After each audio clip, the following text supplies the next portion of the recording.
இங்கே தான் வந்து கேரளா மாநிலத்திலேருந்து இந்த மெடிக்கல் வேஸ்ட்ன்னு சொல்லக்கூடிய விஷயங்களை வந்து கொட்டினது இந்த பகுதியில் தான்.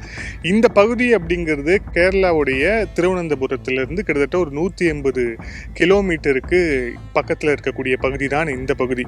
இங்கே தான் அங்கேருந்து கொண்டு வரப்பட்ட மெடிக்கல் வேஸ்ட் வந்து ஃபுல் அண்ட் ஃபுல் வந்து டம்ப் செஞ்ச ஏரியா அப்படிங்கிறது இதுதான்.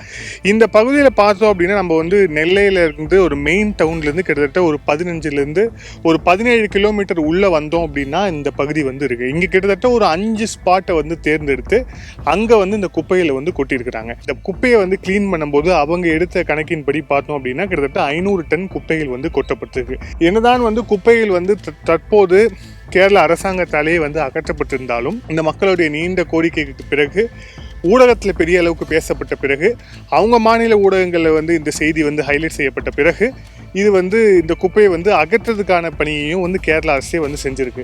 இருந்தாலும் கூட இந்த குப்பைகள் அகற்றப்பட்டிருந்தாலும் இந்த பகுதி அப்படிங்கிறது நம்ம பார்ப்போம் கிட்டத்தட்ட இந்த அகற்றிட்டு அதுக்கப்புறம் மேலே வந்து ப்ளீச்சிங் பவுடர் போட்டுட்டு வந்து போயிருக்கிறாங்க. இருந்தாலும் இந்த பகுதிக்கு வந்தோம் அப்படின்னா இங்கே வீசக்கூடிய காற்று அதுக்கப்புறம் இங்கே இருக்கக்கூடிய நீர் அது எல்லாமே மாசுபட்டு இன்றளவும் இருக்குது அப்படிங்கிறது தான் வந்து நிதர்சனமான உண்மையாக இருக்குது.